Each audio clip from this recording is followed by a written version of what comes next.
Welcome back ناظرین. سر معیشت کے بارے میں جو سروے آیا ہے اس میں نوجوانوں کے بارے میں رپورٹ جاری کی گئی ہے کہ 3 ماہ میں 15 لاکھ جو افراد ہیں وہ بے روزگار ہوئے ہیں. یہ تو بڑی الارمنگ سچویشن ہے پاکستانی معیشت کے لیے. پاکستان کے معیشت کے بارے میں جتنے سروے آ رہے ہیں یہ 15,000 یا اس کو 23,000 کے طور پر لاکھ کے طور پر جو بیان کیا جاتا ہے یہ تو کرونا کی وجہ سے ہے. لیکن اس سے پہلے بھی 60 لاکھ لوگوں کا ایسٹیمیٹ تھا جو حفیظ پاشا دیتے ہیں. اور جو وہ کہتے ہیں کہ اس کے نتیجے کے طور پر جو 40,000 یا اس سے زیادہ 40 لاکھ یا اس سے زیادہ لوگ مزید بے روزگار ہوں گے. جس کا مطلب یہ ہے کہ 1 کروڑ سے زیادہ، کچھ لوگ 1.5 کروڑ تک کہتے ہیں لوگ جو ہے بے روزگار ہوئے ہیں یا خط غربت سے نیچے آئے ہیں. اچھا، یہ بڑی الارمنگ سچویشن ہے. اس سچویشن میں آپ لوگوں نے خواب دیکھے تھے کہ آپ ملک میں تبدیلی لائیں گے، آپ ترقی کے پیمانے لوگوں نے مقرر کر رکھے تھے کہ ہم یہاں تک پہنچیں گے، یہاں تک جائیں گے. یہ سب کچھ الٹا ہو رہا ہے اور نتیجے کے طور پر لوگ جو ہیں وہ بہت سے علاقے دیکھیں نا. ابھی شاید آپ کے پاس وہ سٹوری بھی ہے کہ لوگ خودکشیاں کر رہے ہیں، لوگ قتل کر رہے ہیں اپنے ساتھیوں کو، بچوں کو، دوسروں کو. یہ سارا کیا ہے؟ یہ نفسیاتی عارضہ جو پاکستان میں پیدا ہو گیا، اس کی وجہ کیا ہے؟ کیوں لوگ جو ہے نا ان بیماریوں میں مبتلا ہو رہے ہیں؟ ہوتا ہے لوگ خودکشیاں بھی کرتے ہیں، سب کرتے ہیں، لیکن اچانک ہمارے ہاں ان دنوں میں زیادہ اضافہ ہو گیا ہے. اور ایسی چیزیں جو علتیں سامنے کہ باپ اپنے بیوی کو، بیٹی کو، بہو کو، بچوں کو، پوتوں کو، 11 لوگوں کو قتل کر دیتا ہے. یہ چھوٹی معمولی بات تو نہیں ہے کہ یہ ہو رہا ہے. یہ کیوں ہو رہا ہے؟ میں نہیں کہتا غربت کی وجہ سے ہو رہا ہے. میں کیا کرتا ہوں کہ یہ جب نفسیاتی مسائل اس طرح کے پیدا ہونا شروع ہو جائیں تو ہمیں سوچنا چاہیے کہ ہم کدھر جا رہے ہیں اور کیوں جا رہے ہیں، اس کا حل کیا ہے.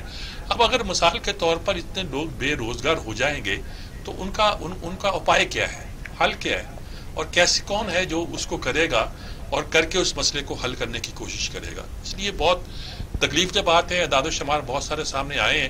سلمان عابد کہہ رہے تھے کہ بہت سی باتیں ہیں، لیکن کوئی جو ان کے وزیروں نے بھی پیش کیا، کسی نے نہیں بتایا کہ ہم نے جو مترقی کے خواب آپ کو دکھائے تھے اس میں کوئی پورے ہوئے کہ نہیں ہوئے. جی اس پر بات کرنے کے لیے سر ہمیں ریسرچ اسکالر عمر عابد صاحب نے ٹیلی فون لائن پر جوائن کیا ہے. عمر جاوید صاحب عمر جاوید صاحب ہمارے بڑے پرانے ساتھی ہیں. وقت سے لے کر کئی جگہوں پہ میں نے ان کو دیکھا بھی ماشاءاللہ. السلام علیکم عمر جاوید صاحب. جی کیسے ہیں صاحب؟ میں بالکل ٹھیک ہوں. بس ہم گفتگو کر رہے ہیں یہ جو 2 سال گزرے ہیں اس میں ترقی کا جو گوشوارے آئے ہیں کہ لوگ بے روزگار بھی ہوئے ہیں، نوکریوں سے بھی گئے ہیں، انٹرنیشنل سروے آئے.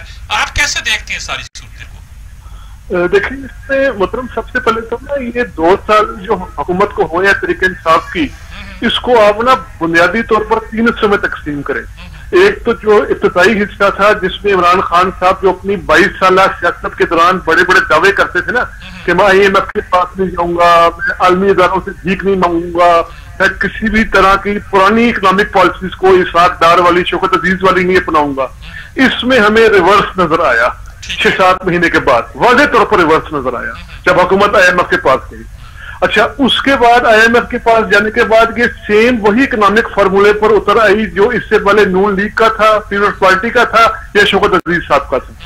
ابھی وہ جو میکرو لیول کے انڈیکیٹر ہیں جو نیچے مائکرو سے جن کا تعلق نہیں ہوتا، یعنی قیمتوں سے، خوراک کی قیمتوں سے، بنیادی ضروریات کی قیمتوں سے، ابھی تک یہاں وہ اثرات عوام تک پہنچے نہیں تھے. میکرو انڈیکیٹرز کچھ بہتر آ رہے تھے تو کورونا کا مسئلہ آ گیا بیچ میں.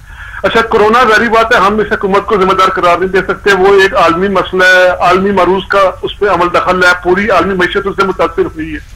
اب کورونا کے بعد جو یہ پچھلے آپ نے دیکھا ہوگا 7-8 دن سے دوبارہ دعوے کیے جا رہے ہیں جی کہ اکنامک انڈیکیٹرز بہتر ہو رہے ہیں. اب یہاں وہ یہ بھی بتایا جا رہا ہے کہ یہ میکرو انڈیکیٹر میں قدرے بہتری ہو رہی ہے جس کا نیچے عوام کے تک جو ثمرات ہیں وہ آنے کے لیے کافی عرصہ درکار ہوگا. تو یہ بہت بڑا چیلنج ہے. ابھی تو میرے خیال میں لوگوں کی اسسمنٹ ہے کہ شاید ہماری معیشت 2.5-3 سال کے بعد شاید اب پاؤں چلنا سیکھے. صاحب آپ ماشاءاللہ خود ہر بات کو سمجھتے ہیں، عالمی سیاست کا ادراک کرتے ہیں. ہم کہاں کھڑے ہیں اگر اس ٹائم امریکہ جو سرمایہ داری نظام کا سرخیل ہے، امریکہ کی معاشی صورتحال کہاں پر ہے؟ ابھی جاپان دنیا کا لیٹسٹ ملک ہے جس نے اپنے وہ معاشی ساری بدحالی پیش کر دی ہے کورونا کے باعث، جو اس پر معاشی ساری کے ساتھ ساری آئی ہے نا، اس نے سارے عدد و شمار پیش کر دی ہے جاپان نے. اگر ایسی بڑی معیشتوں کا یہ حال ہے تو پاکستان تو پہلے بھی کسی بڑے خاص معاشی مقام پر نہیں تھا. یہ ہمارے پڑوس میں آپ دیکھ لیں، ہندوستان ابھرتی ہوئی معاشی طاقت تھی، لیکن کورونا کے بعد ہندوستان کی کیا صورتحال ہو رہی ہے، وہاں کا جی ڈی پی کتنا زیادہ نیچے جا رہا ہے، جو کبھی 9 اور 10 کو چھوتا تھا وہ آج مشکل سے وہ کانگریس کے دور سے ہی پہلے کے نسبت نیچے گر چکا ہے۔ تو ہم تو ابھی ظاہری بات ہے جو عالمی اس ٹائم معیشت کا معروض ہے وہی اتنا زیادہ خراب چل رہا ہے۔ تو آپ کا خیال ہے کہ ابھی جو ان کا ٹینیور باقی ہے، خاص طور پہ 3 سال کہہ لیجیے گا، کہ اس کے ختم ہوتے ہوتے بھی کوئی خاص توقع نہیں ہے کہ ہم نکل سکیں گے اس صورتحال سے؟ دیکھیں مستقبل قریب میں تو ہمیں واضح طور پر لگ رہا ہے کہ حکومت کے لیے ایسا عوام کو دکھانے کے لیے پیش کرنے کے لیے کچھ نہیں ہے۔ اگر ہم دیکھیں سجاد میر صاحب، یہ اتنے پاکستان کی تاریخ میں پہلی مرتبہ ہو رہا ہے کہ جو فوڈ کا انفلیشن ہے نا، خوراک کا افراط زر ہے، وہ شہری علاقوں کے مقابلے میں دیہی علاقوں میں زیادہ ہے۔ یعنی آگے یہ ہوتا تھا کہ دیہی علاقوں میں خوراک کا افراط زر، یعنی خوراک کی قیمتیں کم ہوتی تھی، شہروں میں زیادہ ہوتی تھی۔ اس مرتبہ شہروں کا افراط زر، خوراک کا زیادہ وہاں بڑھا ہے انفلیشن خوراک کی قیمتوں کا۔ تو ابھی تو صورتحال گراؤنڈ پہ یہ ہے۔ ٹھیک بات ہے آپ کی، بہت شکریہ آپ کا، بہت آپ نے ہمارا ساتھ دیا، اس وقت ہمیں رہنمائی بھی کی۔ یہ بہت اچھی بات کر رہے ہیں، بہت تجزیہ کر رہے ہیں کہ بڑی بڑی معیشتیں ہل گئی ہیں، پاکستان کہاں ہے، لیکن یہ تو وہ صورتحال ہے جو کرونا کے بعد پیدا ہوئی ہے۔ پہلے بھی ہم کوئی اپنے پاؤں پہ کھڑے نہیں تھے، ہماری گروتھ ریٹ جو 6% کے قریب تھا، جو اس سال 7% ہونا چاہیے تھا، وہ نیچے جا کے جناب -1 پہ آ گیا ہے۔ تو یہ ایسی صورتحال ہے جس پہ حکومت کو بھی تشویش ہونی چاہیے، اور ہم لوگوں کو، شہریوں کو، رعایا کو بھی تشویش ہونی چاہیے، یہ کہہ سکتا ہوں۔ جی سر، آخر میں ٹائم ختم ہو گیا، 1 منٹ رہ گیا سر۔ کل ایک جھیل میں 11 افراد ڈوب کر ہلاک ہو گئے تھے، کیسے آپ دیکھتے ہیں، کس کی نااہلی کی وجہ سے یہ سب؟ بات ہے، کنجر جھیل جو ہے وہ بہت دور تک پانی سپلائی لاہور کراچی میں بھی ہوتا ہے، لیکن جسے پکنک سپاٹ بنایا ہوا ہے وہاں جا کے دیکھیں تو ایسے ہی بس ایک ساحل سا ہے، جگہ سے ہے، کوئی ہٹ بھی نہیں ہے، ٹھیک ہے نہیں، وہاں لوگ ایسے ہی آتے ہیں، کوئی ذمہ داری کی چیز نہیں ہے، پرائیویٹ ملاحوں کی کشتیاں ہیں جو گر جاتی ہیں، محکمہ سیاحت نے بھی وہاں کچھ نہیں کیا ہوا۔ خدا کے لیے ایسی جگہوں کو آپ پکنک سپاٹ نہ کہیں، اگر لوگ آنا شروع ہو جائیں تو اس کا کچھ بندوبست، بالکل بندوبست کریں۔